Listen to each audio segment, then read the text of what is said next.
السلام علیکم۔ ابھی جو لیٹسٹ خبر آئی ہے وہ یہ کہ علی امین گنڈا پور جو ہے وہ جلسہ کر رہے تھے یا کرنے جا رہے تھے آزاد کشمیر میں۔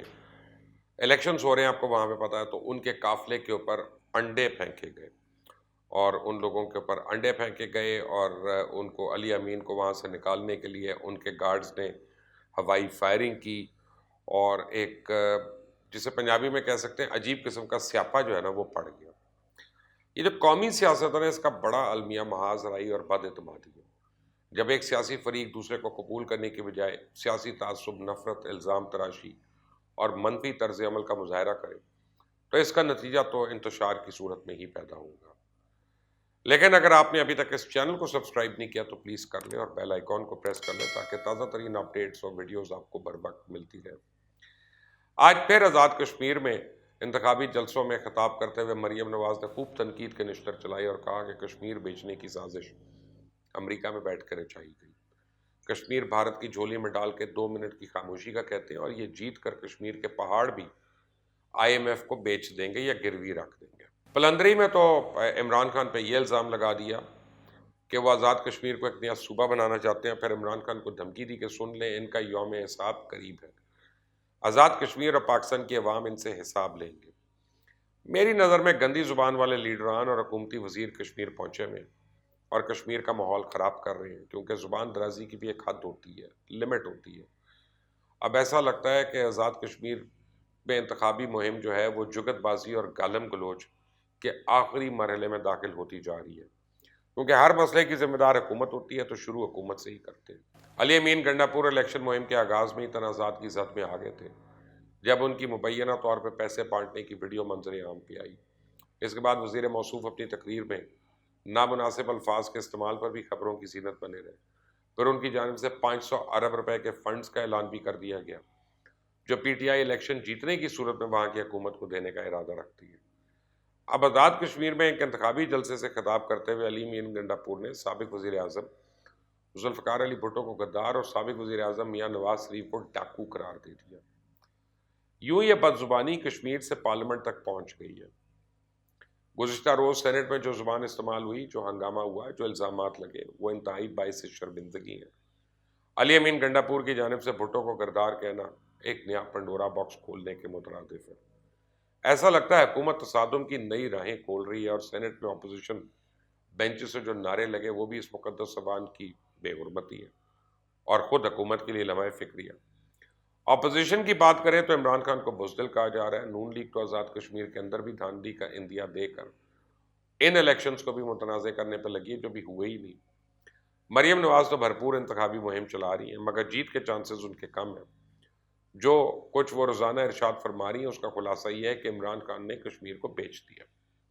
صرف ان کی جماعتی طوفان میں ہچکولے کھاتے کشمیریوں کو ساحل سے ہمکنار کر سکتی ہے اور وزارت عظمیٰ کے لیے ان کے امیدوار فاروق حیدر نے فرمایا کہ مریم ہی کشمیر کو آزاد کروائیں گی، جبکہ مظفر آباد کو فتح کرنے کے لیے عمران خان کی حکمت عملی وہی پرانی جو نون لیگ اور پیپلز پارٹی کی تھی کہ برادریوں کی حمایت رکھنے والے کروڑ پتی لوگوں کو ٹکٹ جاری کیے جائیں۔ وہ کر بھی ایسا ہی رہے۔ اب اس تمام دھمکا چوکڑی میں عمران خان کشمیر کا رخ کرنے والے ہیں۔ سوال یہ ہے کہ کیا وہ بھی بلاول اور مریم کی روش اختیار کریں گے، انہی پہ گولہ باری کریں گے؟ اگر وہ اس بچگانہ کھیل کا حصہ بن گئے تو مقبوضہ کشمیر کا مقدمہ کون لڑے گا؟ ٹارچر سیل میں پڑے ہزاروں نوجوانوں اور کم سن بچوں کا جن کے بارے میں کوئی نہیں جانتا کہاں ہیں، ان پہ کیا بیت رہی ہے۔ ہماری سیاست کا المیہ یہ ہے کہ انتخابات کہیں بھی ہو، حکومت کوئی بھی ہو، اپوزیشن کتنی ہی نالائق کیوں نہ ہو، سیاسی جماعتیں کتنی پارسا، قابل اور جمہوریت پسند کیوں نہ ہو، انتخابی جلسوں میں ایک دوسرے پہ تنقید کرنا، ایک دوسرے پہ مختلف طرح کے الزامات عائد کرنا، تابڑ توڑ حملے کرنا، یہ ہمارے سیاسی کلچر کا بدترین حصہ بن چکا ہے۔ لیکن اس بار آزاد کشمیر کے انتخابات میں حکومتی جماعت پاکستان تحریک انصاف سے لے کر اپوزیشن کی جماعتیں مسلم لیگ نون اور پیپلز پارٹی کی قیادت تک جو الزامات ایک دوسرے پہ لگائے جا رہے ہیں اور جس گھن گرج کے ساتھ مخالفین کو کشمیر فروش ثابت کرنے کی کوشش کی جا رہی ہے اس کی مثال ماضی میں تو نہیں ملتی۔ حقیقت یہ ہے کہ کشمیریوں کو آج بھی اپنی تاریخ اور تحریک کا اچھی طرح علم ہے، تاہم آج پاکستان سے ووٹ مانگنے کے لیے آزاد کشمیر جانے والے لیڈر کشمیریوں کو مسئلہ کشمیر سمجھانے اور آزادی حاصل کرنے کے گر بتانے سے زیادہ پاکستان میں اپنے مخالفین کو غدار، ملک دشمن، چور، ڈاکو، کرپٹ وغیرہ ثابت کرنے پہ اپنی تمام تر توانائی صرف کر رہے ہیں۔ 25 جولائی کو ہونے والے الیکشن میں کون جیتے گا کون ہارے گا اس بارے میں تو کہنا مشکل ہے۔ تاہم تحریک انصاف جس نے پچھلے الیکشن میں صرف 2 سیٹیں جیتی تھی اب تبدیلی فارمولا کے روح سے سب سے مقبول پارٹی ہے، اور پی ٹی آئی نے عوامی رابطہ مہم پر اب اتنا زور نہیں لگایا جتنا دوسری پارٹیوں کے اراکین اسمبلی اور الیکٹیبلز کو توڑنے میں لگایا۔ اچھا، یہ بھی ایک تاثر ہے کہ نون لیگ کے وزیر اعظم آزاد کشمیر کے یہ راجہ فاروق حیدر نے حقیقتاً آزاد کشمیر کو مالی خود مختاری دلانے سمیت کئی اچھے کام کیے جن کے زور پہ وہ پی ٹی آئی کو جھٹکا دے سکتے۔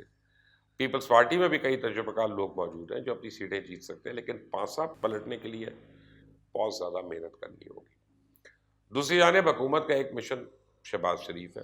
اس حوالے سے یہ تاثر بھی ابھر رہا ہے کہ اپوزیشن لیڈر حکومت کا خصوصی ٹارگٹ ہے، جبکہ حکومتی حلقوں میں چہم گوئیاں ہو رہی ہیں کہ ان کے خلاف شواہد اتنے مضبوط ہیں کہ وہ نااہلی سے بچ نہیں سکیں گے۔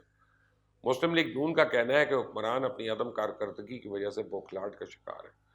شہباز شریف کیونکہ حکومت کی کمزوریوں کو بے نقاب کرتے ہیں اس لیے انہیں خصوصی طور پر ٹارگٹ کیا جا رہا ہے۔ دیکھا جائے تو اس وقت سب سے بڑا مسئلہ احتساب ہے۔ آزادانہ اور شفاف احتساب نہ ہونے کے باعث اول تو یہ عمل آگے نہیں بڑھ رہا، اور دوم یہ تاثر عام ہوتا نظر آ رہا ہے کہ احتساب صرف سیاستدان خصوصاً اپوزیشن تک محدود ہے، اور دیکھا جائے تو نیب نے احتساب کے لفظ کو ایک لطیفہ بنا کر رکھ دیا ہے۔